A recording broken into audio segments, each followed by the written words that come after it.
Good afternoon. I'm Michelle Easton, president of the center, the Clare Boothe Luce Center for Conservative Women, and I want to thank you all for coming today.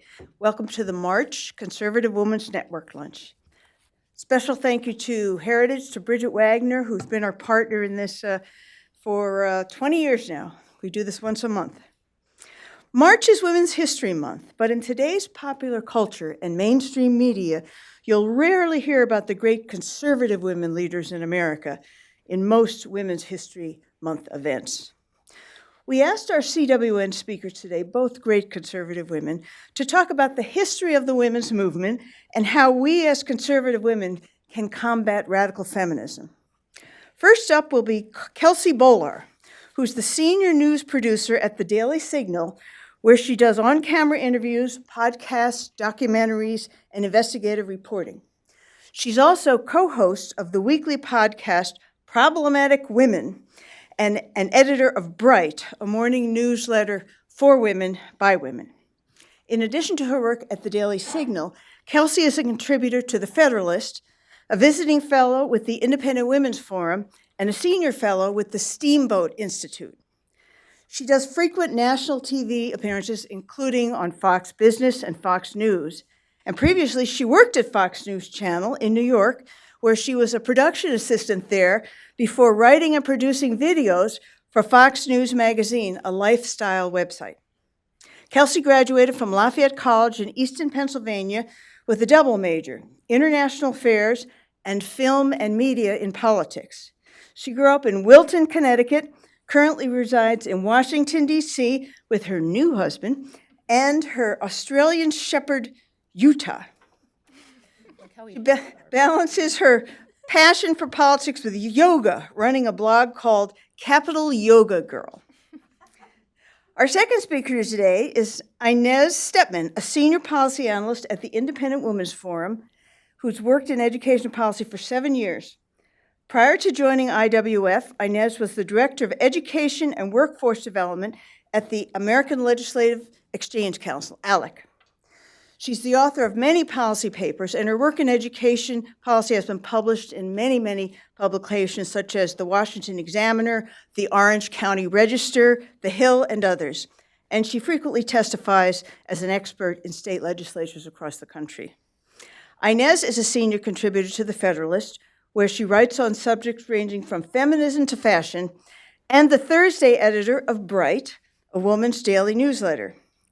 Inez is a first-generation American, holds a BA in philosophy from the University of California, San Diego, and a JD from the University of Virginia School of Law. She lives with her husband, Puggle, and cat, Thaddeus. Of course. Named after the Polish hero.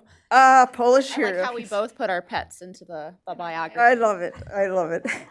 Please join me in welcoming Kelsey and Inez today.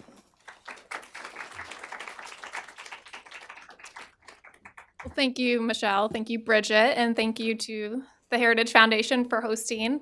Inez and I have known each other for a couple years now. This is, I think, the first time we've ever gotten to do a panel together. So I'm honored to be here alongside her. And I think if you caught it from our bios, if you're not signed up for Bright yet, you probably are missing out. But we're definitely in for an interesting discussion today. And we're going to do it a little free form where Inez and I are just going to go back and forth. And I thought we should probably start with by addressing the elephant in the room between these two good friends right here. So I, as a conservative woman, believe we can and should reclaim the word feminism. We need to re-educate women on what it has meant throughout history, the people involved, and redefine what it means today. Inez, on the other hand, strongly disagrees with me. She does not want to reclaim it, and she's going to go into why. And I think this is really an important discussion among conservatives, and it's encouraging from my perspective because it shows that our movement enables and has space for diversity of thought. And at the end of the day, the most important takeaway, I think, is to point out that Inez and I, when it comes down to the actual issues, agree on mostly everything. What we disagree on is nothing more than a label. Whether or not you want to reclaim the F word, at the end of the day, it's just a label. So I just want to put that out there. So I guess we'll start in the now. And Inez and I will go through a few ways that we both think that we can combat radical feminism, whether that means using the word feminist or not. So I'm going to go more into like the history of it and from my perspective in a bit. But I think, for starters, the conservative movement has a problem with reacting rather than being proactive. So to take a recent example of Me Too, I thought we were very reactive rather than proactive. And I think it's frustrating to constantly see us having a voice, having an important voice in these movements. But instead of leading the charge with our message, we are responding. And the result of that is I would bet that a lot of you are not happy with the results of the Me Too movement. And a lot of you would probably agree that while it raised some important issues, it has gone too far. The pendulum has swung too far in the opposite direction, which I think is a trend that I see throughout the feminist movement in history, where they start with good intentions and then those intentions get carried away. And the result is it hurts women. I think women are now being hurt by the Me Too movement. It's difficult for women now to be mentored by men in the workplace. That's hugely problematic. Dating, we're supposed to have these perfect little definitions of what consent means. That's really just impossible. This is such a gray area.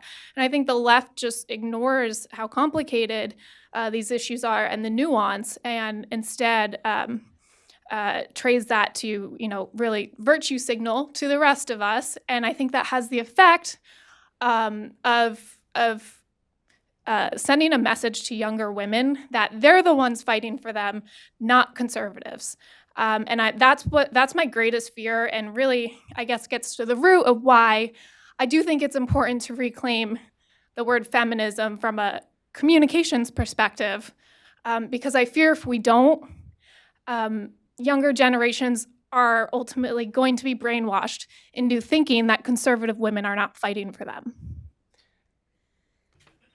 So thank you, first of all, Heritage, everybody here for attending this event. I think I agree with Kelsey completely that this is an important topic for conservatives to talk about. Actually, I think as conservatives, we often focus far too much on the political and far too little on the cultural. And I think that's an ongoing trend, unfortunately, in the conservative movement, going all the way back to William F. Buckley and Ronald Reagan and all of this. And I think that's a large part of why we find ourselves here at this juncture, where it seems like a large part of the country is unwilling to even acknowledge that there is such a thing as a man or a woman, and that there are any meaningful or relevant distinctions between men and women.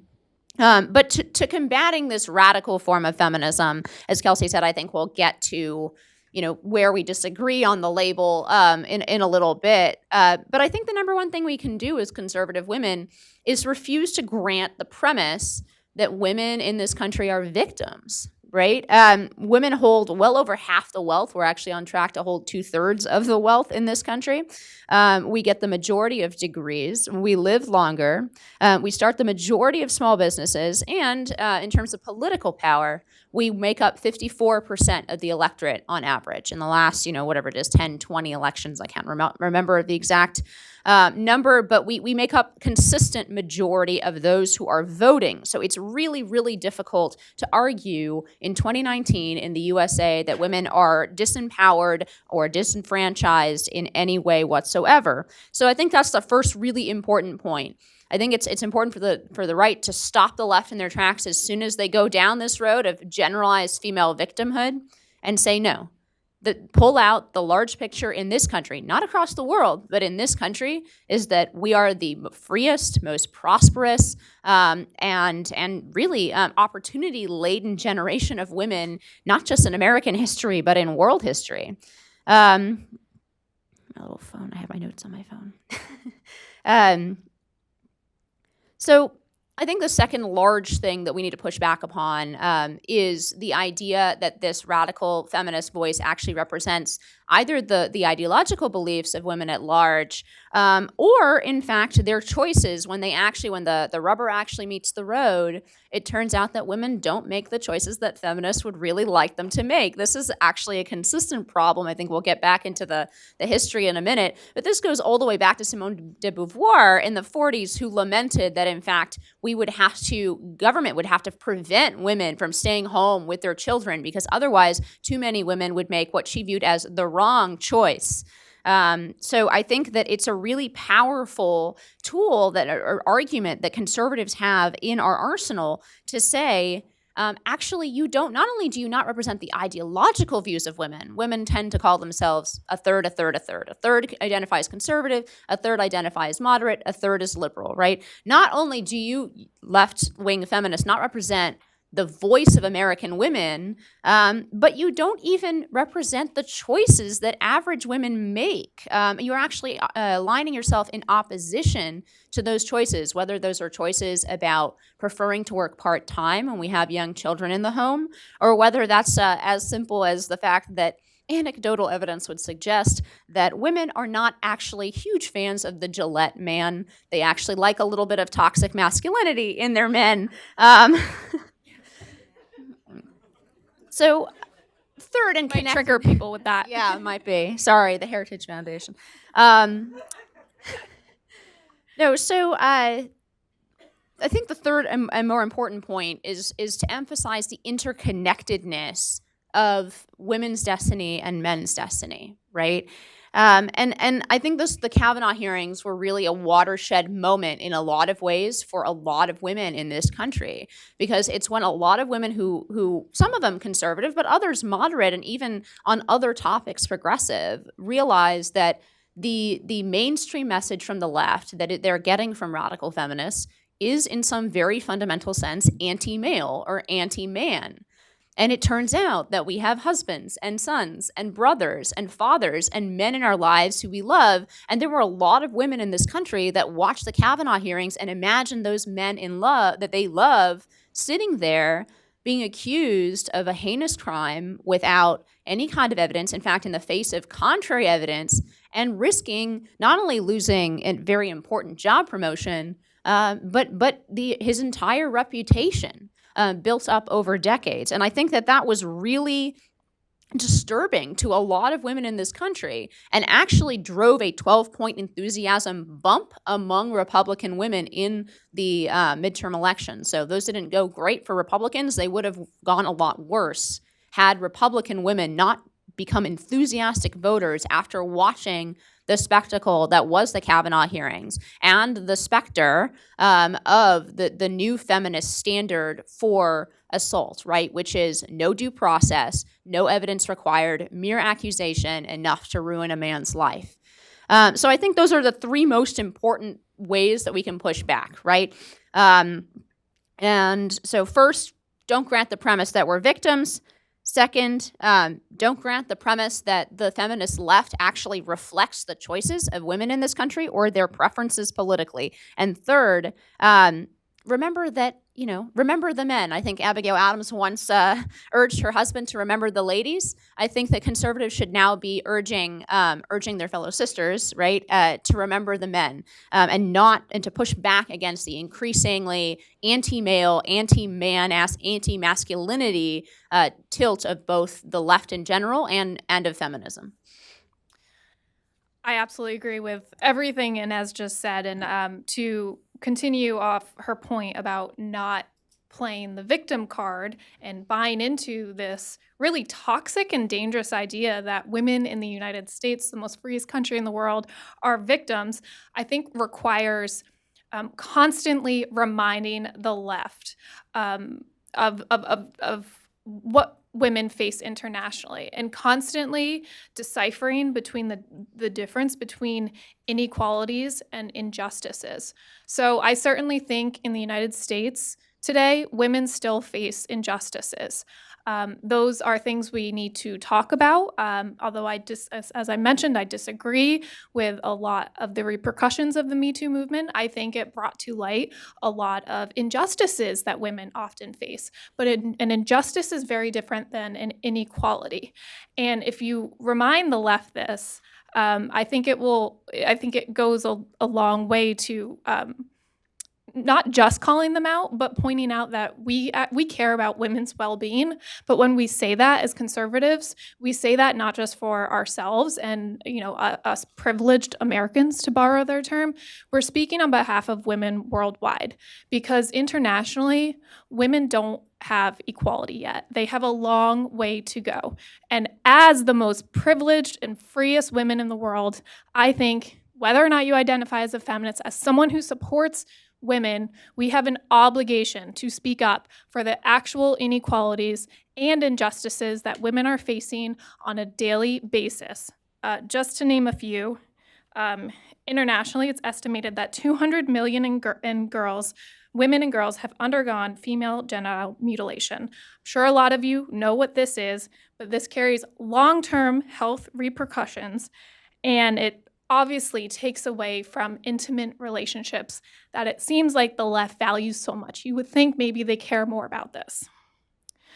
In Egypt, for example, 87% of women aged 15 to 49 have been cut. 87%. Why don't we talk about that more? In developing countries, approximately 830 women are dying every day from preventable causes related to pregnancy and childbirth. I think we could do more to help them. So that's one strategy I personally have in communicating about women's rights, pushing back on the idea that we don't have rights, that we're not equal, because when you put that into perspective, it kind of makes our complaints seem pretty silly and trivial. Is there anything you want to respond to that before we kick it off to more of the historical Sure. section? And we'll get the I agree with you completely, Kelsey, part out of the way in a minute. But yes, I completely agree with you, Kelsey. There are real injustices being perpetuated against women around the globe, women who do not have their natural rights recognized. And there is a role for fighting for women's rights around the world. And I think I completely agree that because we are so privileged here in the United States, we have a duty to speak up for those, for example, in Iran, the anti-hijab movement. We have a duty to speak up for women's rights, especially in countries where speaking up for those rights for the women living there frequently comes with grave consequences or even death. So there is a role for this kind of sort of women's solidarity, let's say. But I think where I disagree is especially in the Western world, starting with the different waves of feminism. So Kelsey, why don't we? All right, let's get to the fun part. The Rock'em Sock'em Robot part. All right. I've read a couple interesting books on the history of the feminist movement lately. I brought my favorite just to suggest that you all read it. It is called Subverted: How I Helped the Sexual Revolution Hijack the Women's Movement by Sue Ellen Browder. She was a former writer and contributor to Cosmopolitan, among a bunch of different publications, and she admits to writing fake news on behalf of the radical feminist movement. She went through a huge life transformation, and she was there to witness a lot of this history that I'm going to mention firsthand. So if this is an issue you're interested in, I highly recommend picking up her book.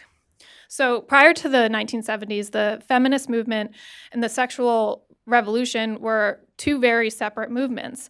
Examples of what feminists fought for before they decided to make their movement all about abortion included achieving equality, achieving equal opportunity for women in education in the workplace, deducting child care expenses from your tax returns, the right to be educated, which in the 1970s, law and medical schools did not always admit women, the right for women to sit on a jury, women's right to get credit, and they fought for the Pregnancy Discrimination Act, which eventually passed in 1978. So a lot of those issues, conservatives might not agree 100% on, but we agree with the general premise, women shouldn't be fired from their jobs for being pregnant. Women deserve the right to vote and so forth. That's why I really think there's been this revisionist history when it comes to the feminist movement, because today, when you think about feminism historically, you just think it was all about abortion. But here's the real backstory. So you probably think it's about abortion and that it was women leading the charge to fight abortion. Well, men actually launched the entire movement to legalize abortion, and they basically conned feminists into supporting it. A man by the name of Dr. Bernard Nathanson, who actually, interestingly enough, later apologized and repented for his sins, and Larry Ladder, who wrote a book called Breeding Ourselves to Death, really orchestrated the push for abortion behind the scenes. Larry met Betty Friedan, who many of you know, author of the famous book, The Feminist Mystique, and he also was writing the biography of Planned Parenthood founder Margaret Sanger. Interesting side note, Sanger actually didn't fight for the right to abortion. She was too busy pushing for birth control and eugenics. But she didn't see fighting for abortion as something that would help her further what she believed in. So Betty Friedan also never talked about abortion in that famous book, The Feminist Mystique. And through Larry's relationship with Margaret Sanger, he basically became obsessed with this idea of abortion and called pregnancy the ultimate punishment of sex. He idolized abortion as a way for men and women to enjoy the pleasure of sex for its own sake without having to worry about the consequence of children. Ladder knew he had to convince the feminists to get on board with abortion in order to sell it to the American people. At first, Betty and many of the other feminists resisted this idea. They thought the feminist movement had to speak for women who wanted children, because as I mentioned earlier, pregnancy discrimination in the workplace was a very real thing. In fact, Betty Friedan worked at a newspaper, and she was fired for getting pregnant. So eventually, Larry Ladder was able to get some of the more radical feminists on board. He also convinced some of the liberal Catholics to get on board, and he also realized he'd need a few African American women. It just kind of shows the extent of his orchestrating behind the scenes. It really rubs me the wrong way. So he convinced Betty to put abortion on the National Organization for Women's platform, which now was the huge feminist organization at the time. And he convinced her that abortion will, quote, set you free. So this all comes down to this very infamous meeting at the Mayflower Hotel in a room called the Chinese Room. As I mentioned, Sue Ellen Browder gets into the whole details on this meeting in her book. But it was in 1967 where 105 members of NOW were present, and abortion was not on the agenda. It was not supposed to be voted for. It was more about these other ideas that I mentioned earlier. What happened is that radical feminists hijacked the meeting, forced a vote on abortion, and eventually passed it 57-14. Now, if you do the math, you'll see that only adds up to 71 people. But at this meeting, there were 105 members of NOW present. So where did the rest go? Well, we know 14 voted against it, and the rest of them walked out. So when we think abortion was like this natural, innate part of the feminist movement, it wasn't. And the name of this talk is Combating Radical Feminists. It was a minority of radical feminists who hijacked the entire platform of this meeting to push abortion through at the hands of two men working behind the scenes who wanted to be able to have sex without consequences. So this is what Browder writes of that meeting. At that very hour, shortly before midnight on November 18th, 1967, the once united women's movement split into two warring factions: feminists who favored legal abortion on demand versus feminists who opposed it. Some of the names of feminists who opposed it include some you'll recognize as Susan B. Anthony, Dr. Elizabeth Blackwell. Actually, a couple of these I'm not sure were all at the meeting, but these are, in general, feminists who strongly opposed abortion. Elizabeth Cady Stanton, Margaret Wall, Mary, I'm going to mess up some of these names, Wollstonecraft, and Alice Paul. Alice Paul was a Quaker who led peaceful protests to help women get the right to vote, strongly opposed abortion, called it the ultimate exploitation of women. So my point in explaining that story, again, is to highlight the fact that the feminist movement was not always about abortion. It was a small minority of radical women who hijacked the movement to make that a part of their platform. It is still a part of their platform today. And that's why I think if we re-educate women on what the feminist movement stood for in the past, that's why I feel I can be at peace calling myself a feminist, because I know there were feminists in there who walked out of that meeting who believe the same things that I do. So I think the problems with feminism go back a bit further than that 1967 meeting from the conservative perspective. I think, so if we talk about the traditional 1 through 4 waves, right, I think what's commonly called the first wave of feminism could more properly be called a request for the extension of the American liberal tradition to women, right? And I mentioned Abigail Adams earlier, right, writing to her husband not to forget the ladies. Well, he did, so in the early American period, a lot of the rights that women were focused on gaining were very, very much in the Lockean liberal tradition. So, for example, the right to own property as a separate individual under the law. So that was a huge part of what they were fighting for, because early on, a woman's entire legal identity was subsumed into her husband, or earlier into her father, and that made it impossible for women oftentimes to own property. It also made divorce extremely legally difficult. You used to have to get a actual grant from the legislature of the state, a special writ from the legislature to divorce, and that's something that early American women thought was inappropriate. Although, again, I personally don't support no-fault divorce, so I don't support the revisions to divorce law that were made in the 1970s. Nevertheless, it does seem excessive to ask somebody, for example, in an abusive marriage, to go to door by door to the state legislature to get permission then to divorce.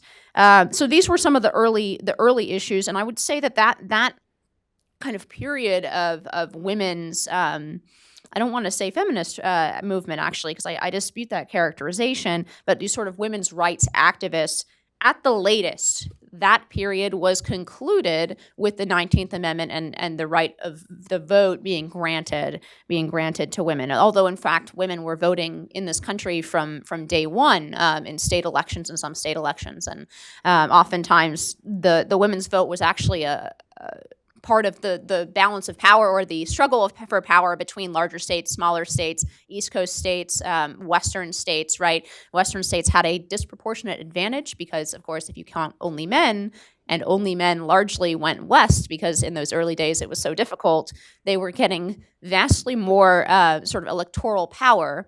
That's when the East Coast states started to say, hey, maybe we need to give women the right to vote so we can outvote the West.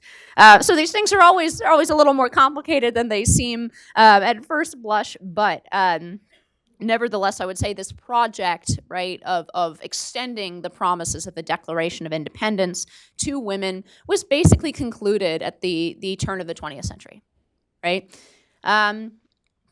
So then what is feminism since then, right? We mentioned Betty Friedan as kind of the founding mother of modern feminism in the United States. She took a lot of her ideas from Simone de Beauvoir across the pond.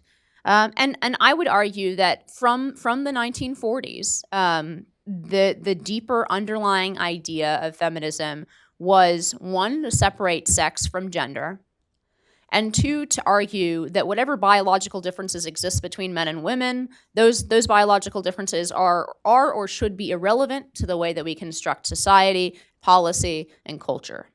The freedom, let's say, from biology. And there can be more conservative or liberal ways of looking at that, right? And certainly some of the women you mentioned who walked out of this meeting in 1967, they did not believe that they did believe in the separation of biological sex from societal norms, but they didn't believe in abortion, for example. So it's not that you can't depart the train somewhere in various stops along the way, but I'm not sure that the fundamental premise of that separation and fundamentally saying that the differences between men and women are not or should not be relevant to the way that we construct societal norms is in fact conservative in any meaningful sense. So when we talk about this project, right, when we're not just talking about law, I think equality under the law to the extent that in the way that the founders would have imagined it, I think that project was largely completed by, as I said, the early 20th century, although there were some laws that came after that I think were worthwhile.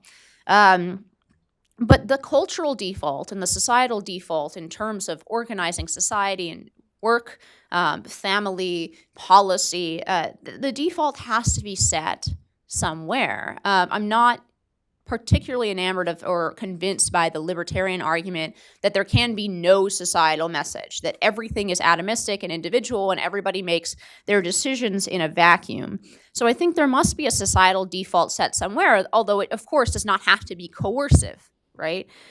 And I think prior to the 1960s, in many ways, the default was set with what's probably something like 80 to 85% of women who do prefer to prioritize the personal over the public. They prioritize family over career. And that's just one distinction, right? And so that made it difficult for the 10, 15, 20% of women who really wanted to prioritize career, public office, political power.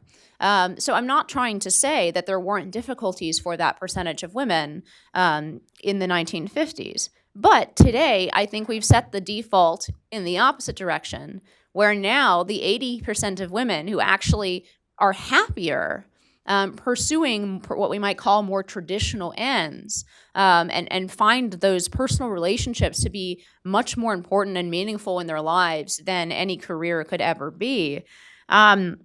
The default today is set against them. The cultural messaging to girls has set against them. No, you can't want to be a mother or a wife when you grow up. You really need to think about what your career is. No, you shouldn't marry in your 20s. You should spend your 20s exploring yourself. How could you possibly be ready to marry unless you find yourself first in the various ways offered by the sexual revolution?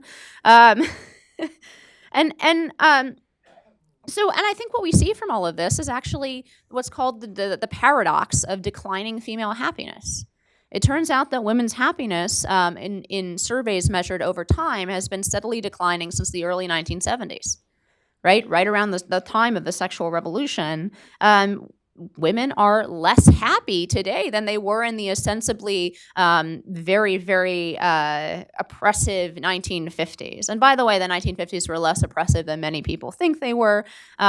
You gave your book recommendation. I'll give mine. Mona Charen's book. I can't remember it's Sex Matters. Sex Matters. I feel a little awkward reading it, but it's okay. Yeah, on the subway.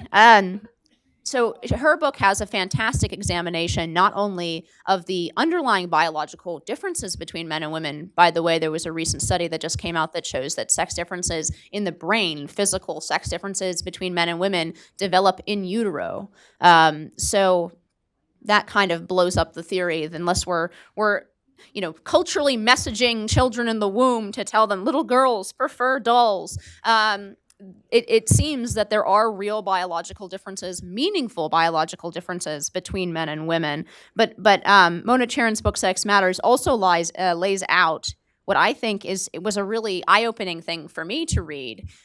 She actually goes back through women's magazines in the 1950s and shows that, in fact, there were profiles of women who wanted to be astronauts, profiles of women who wanted to be CEOs and business owners.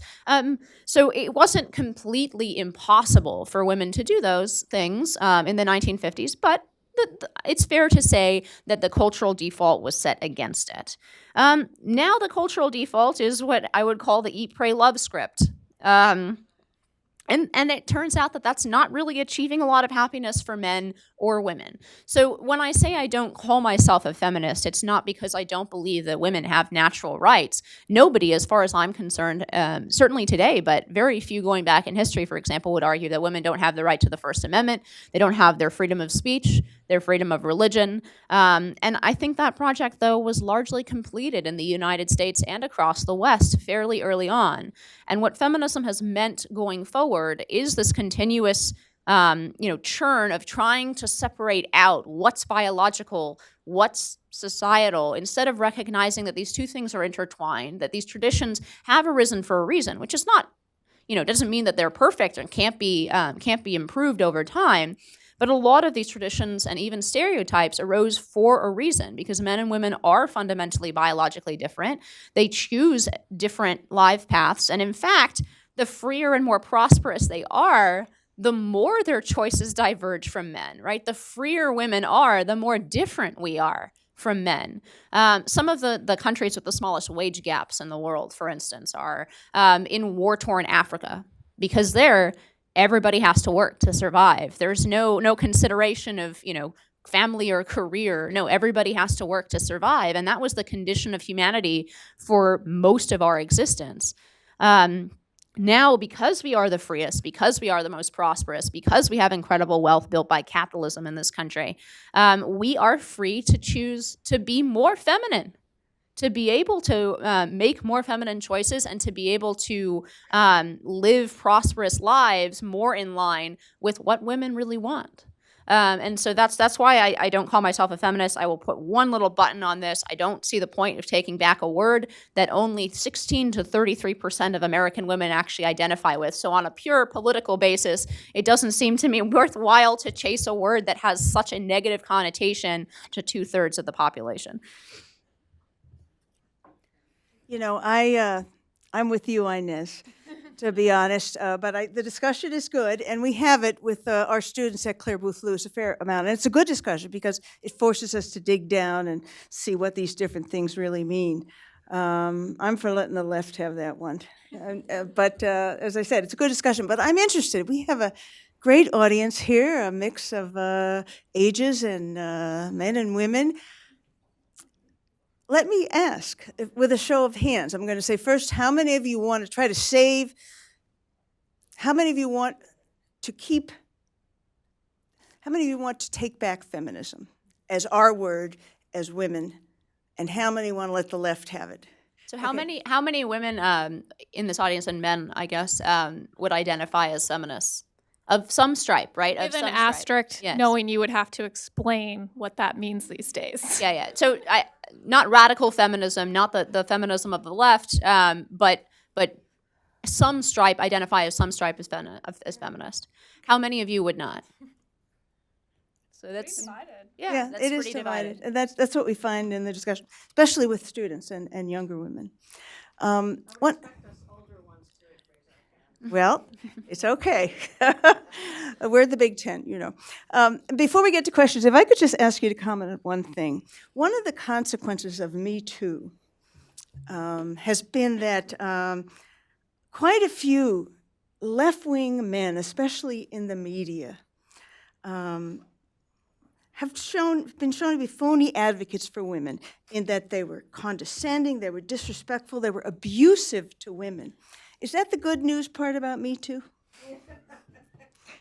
The good news is there's so much hypocrisy on the left that it gives us endless amounts of content to write and talk about as conservatives. I completely agree with it. I actually, since Inez mentioned Mona Sharon's book, I wrote down a quote. One of recent history's greatest scams was persuading women that offering men commitment-free sex was a victory for womankind. obviously it was the opposite. I would argue that second wave feminism is or the Me Too movement is a direct result of second wave feminism. It has caused so many consequences for women. It has forced the majority of women, that 80% that you're talking about, to lie to themselves, to pretend that chasing sexual freedom is going to find them happiness, to the point that if they choose to live a different life than that, they're kind of shamed to speak about it. And I think it's the same thing that you were mentioning too, where a lot of women want to work part-time when they're raising kids and so forth. But now among my friends, it's like, if you want to say that, you have to whisper it, because it's not what society expects and demands of you. And I think that's hugely problematic to women's happiness, as Inez pointed out. Absolutely. And I think this Me Too moment, although there is nothing new about men taking sexual advantage of women and abusing power to do so, nothing new at all. That has been, perhaps since the dawn of humanity, an unfortunate consequence of human nature and evil in the world. But I do think that this large confusion around Me Too and the idea of consent is absolutely a child of the sexual revolution. It turns out that there were sexual norms for a reason, that sexual restraint and the encouragement of sexual restraint in both men and women was there for a reason. And it does seem to me that a large part of the crisis, for example, on campus, that is showing itself in the Title IX crisis, in the Kavanaugh hearings, this kind of campus mentality of what exactly is consent, what if you regret it afterwards, what if you're really, really drunk. A large part of these questions were avoided by the previous rules of the road. And in the 1960s and 70s, feminists, men and women, thought that they could sexually liberate women by taking those guardrails off. And what happened instead was that it turns out that in the free-for-all sexual game, women are more often the losers than men. It turns out that men are actually better suited to the freewheeling sexual game than women on average. And it's led to a lot of unhappy women, and women who have struggled to put into language that this culture around us can understand. Because, of course, you can't just say, yeah, I wish that, men were more chivalrous, that I wish they took me on a date. I wish they were a little more respectful. I wish that I wasn't expected to sleep with them right away or to compete with other women in that way. Those things are all verboten. They smack of judgment and, even worse, moral judgment. So those things are all forbidden, and I think women are now repackaging the disappointment and the pain that they feel in the sexual culture into the language of consent. Well, the law and the concept of consent cannot be stretched infinitely like that. And what we see is now the legal and personal consequences of trying to stretch the law. But I think that comes from a real place of pain for a lot of women. It's just that our culture, our language doesn't give them any vocabulary in which to phrase it. It can't be that it was a mistake to be sexually promiscuous. So it must be that you didn't really want to have sex, that it was an issue of consent. So I think that's part of the larger, we let the genie out of the bottle with the sexual revolution, and I think a large part of the Me Too movement is about trying to stuff the genie back in a way that's acceptable to the left. Yeah. We actually, before we go to questions, we actually have a beautiful little book on that, the differences between men and women when it comes to intimacy. And it's written by a doctor. There's no morality at all. It's scientific, it's medical, it's differences between our bodies and the way we react. If anybody's interested in that, see Elizabeth there. She'll send you one of those. Let's go to Q&A. We have a few minutes here. If you would not mind giving your name and affiliation. And let me call on you. Why don't we go here first? Hi, my name is Sharice Trump. I actually work at the Heritage Foundation in the Coalitions Department. One of my biggest fears is rearing children in the current day, especially young boys. And I'm curious kind of what your advice would be to raising boys in probably the next few years, like in society today, what that would look like. What are the decisions you would make or you would recommend making to make sure that our young boys aren't exposed or told at school that they can't behave a certain way just because they're boys, or that they should think differently about themselves or identify differently because they're boys. I was gonna say, in short, I don't have children yet, but I am a product of public school. I'm from Connecticut. I was very privileged to be able to attend a good public school it was so good to the point I questioned why anybody would pay for private school unless your kid had serious issues.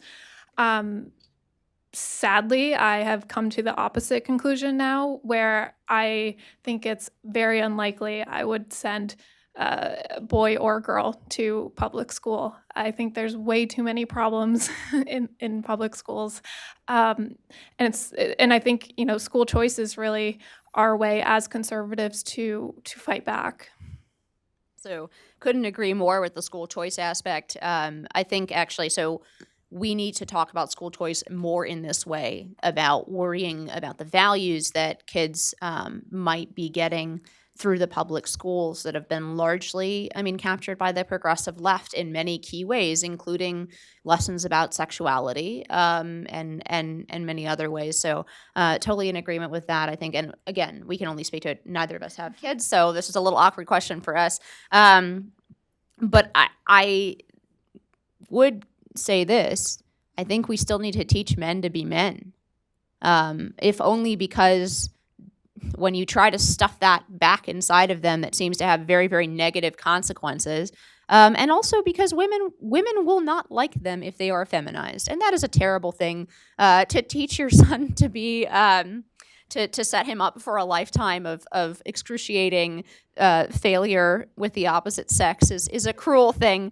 So I would say that it's still worthwhile, despite the dangers, still worthwhile teaching boys to be men, because that's the only way we're going to reverse this, right? So.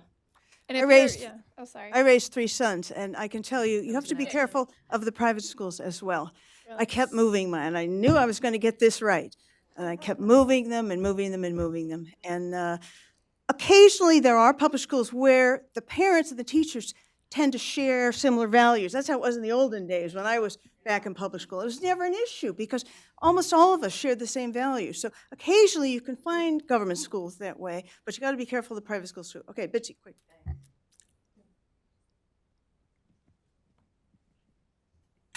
Couple points to that end. In Sweden, they're importing men from overseas, especially from the Latin countries, because the men have become so emasculated. The women are actually looking outside of Sweden to bring them in.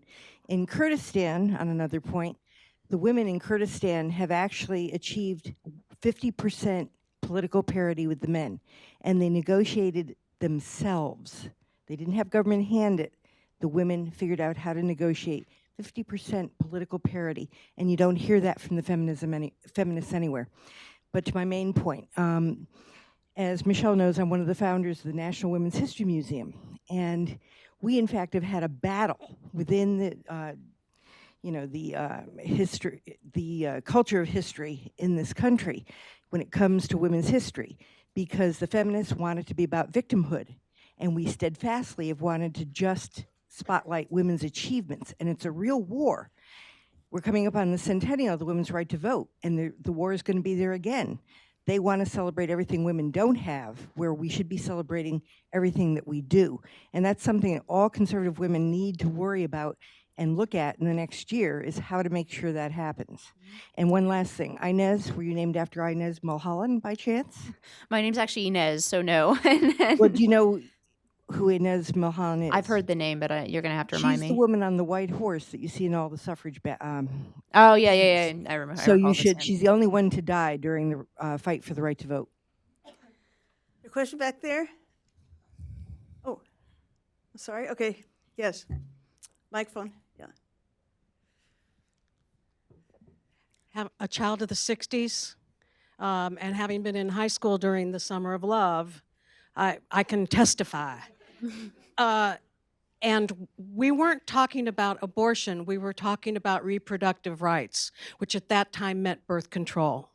It didn't mean abortion.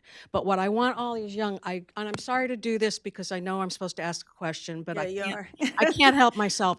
To all these young women, what happened, what went down in the 60s was boys started coming to us and saying, well, let's have sex. Well, no, I don't want to. Well, but if you get pregnant, you can have an abortion. Come on, what's wrong with you? And that's how it went down. It was pressure from men that pushed that. And I admit I was a little bit wilder than most and probably lived a different life than many, but that's what was going on in the late 60s and early 70s. And that's not what you don't hear about. Thank you. Okay, in the back there, yes. Hi there, my name is Catherine Woodhouse. I work at the Heritage Foundation in IT, but I actually kind of just graduated from an all-women's college, so I have a very interesting perspective on this. Recently, what we have been battling with is the redefinition of what a woman is. So that's the inclusion of trans women on campus and trans men on campus. So I guess just pushing this kind of question back on y'all, what would you kind of recommend for women like me who proud to graduate from a women's college because of all the fantastic education that I did gain from it, but also combating that idea of womanhood and how that is changing in institutions that are continually becoming hyper-liberalized? I think this is a natural extension. It's part of the reason that I cannot call myself a feminist, even though there are, in fact, of course, as I'm sure you know, the TERFs, the trans exclusionary radical feminists. Heritage had a panel just a month ago or so. Strange bedfellows these days. So I think the separation of biological sex from gender was the first step in this, right? To separate biological sex from your expression of that sex in society was the first step in this. Now, again, there are lots of places along the train you can get off, and clearly a lot of feminists have gotten off at this point in the train saying, okay, no, there is biological sex may be irrelevant, but it's a reality, which I think is actually a tenuous argument to make. Right? Either biological sex really does fundamentally matter in shaping our brains, our desires, our personalities, our everything, right? Either biological sex is a very powerful reality, or it's just, we have slightly different parts and there are no serious societal consequences that should come from that. And if you take that position, it's not clear that if you, find a doctor to switch your parts that you aren't just like a woman.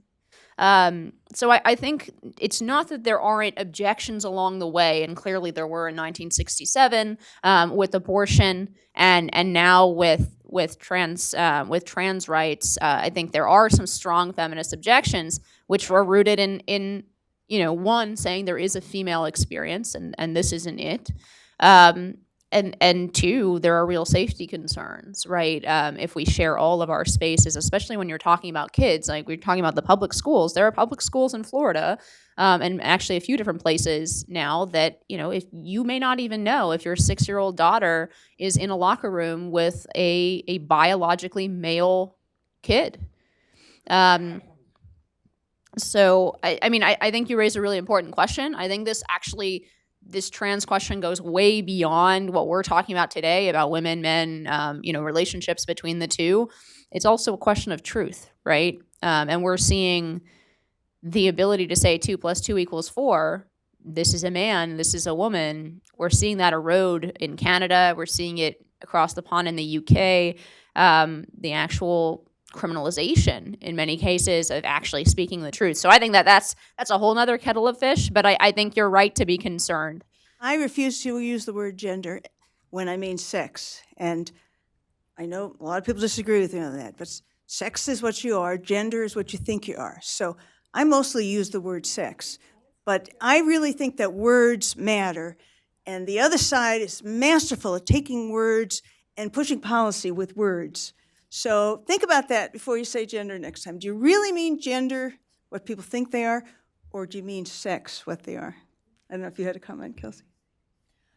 No, I think, conservatives, we can maybe do a better job of compassionately explaining to the other side how insulting it is to imply that women are defined by their body parts and by their appearance.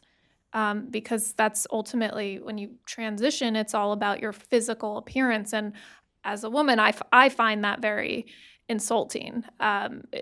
Being a woman is so much inherently more complicated than that.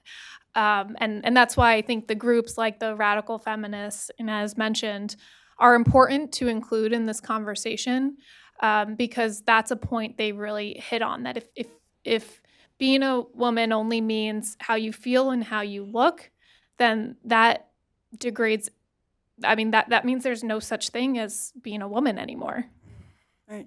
Okay, last question here. Look, I just add one point to this. There's a tension within the feminist movement between whether there's anything essential about being female or feminine, because they wanted to insist that there's no connection, right, between being a woman and being feminine. But then when we see men transitioning, what are they doing? They're wearing makeup, they're wearing tight dresses, they're emphasizing the female form, right? And I thought that the point of feminism was to get away from that in a fundamental sense. But there's a real tension there on the left. Okay, last question. Bonnie Wharton. I'm 72 years old, and I can remember when being in the 6th grade, when I had a little friend that said she wanted to be a doctor. And it was like, really? And it was not encouraged. I was one of those fired because I was pregnant. So I remember those days. But one thing that I notice hasn't been mentioned is the impact that war has had on the development of women and their freedoms and the advancements, like the Vietnam War. Of course, my generation was immersed with the results of that, but that also played into the 70s. And the 70s, I'm not sure how we survived them, to tell you the truth. It was wild and woolly. And today, I think the older generation looks at things and thinks, man, how did we do that? But it is important and it's strange to be sitting here being talked about as history. It's a very strange thing. And I do think that gathering the older women, such as us, right here is one of the foremost experts on the history of women. And women, and she's right, the museum, women need to understand, your younger women need to understand the true history and how women had to fight for everything, just not even having property, being able to own property, all these things. But if you don't know your history, you can't be centered and grounded in the battle. And that's what we're fighting right now. Thank you. And Thank you. I'm not a feminist, but anymore. I was, but I tend to agree with Inez. I'd rather find a better word that we take. Okay, final comments, Inez and Kelsey? I'll let you wrap it up. This is your home. The Daily Signal, so I'll let you wrap it up. But thank you for having me. These are important discussions. I think there's few things more fundamental than talking about human nature, and in this case, nature of men and the nature of women and how they're different. And the fact that those differences have real consequences, and you can't paper over those consequences. I think that's what we try to do with the sexual revolution, and to imagine that women could be more like men. And I think that there are some real negative consequences to that. So to re-sum up my thesis, I think we've already in many ways allowed too much of feminist thinking into the right, into conservatism. And I think that there's not really, I think it would be negative for us to become merely the lagging train stop, right? There's a danger here of just becoming the last train stop, where we get off earlier on the train instead of going back to the route and saying, no, there's a real philosophical difference here. So I'll let Kelsey close. Well, thank you all for coming and spending an hour with us today. This is an important subject, and I hope we all recognize that and take the time to learn the history. I specifically want to thank you three up here. Although you disagree with, my take on why we should reclaim the word feminism, it's really because of women like you who have enabled women like me to not face the types of barriers that you have faced in your home and in your career. And me calling myself a conservative feminism, I believe it in a way is acknowledging what women like you did before me. So thank you. Great. Yep. Thank you. Thank you so much to the audience. Thank you for a wonderful presentation. I think we have a couple of little gifts for you before lunch.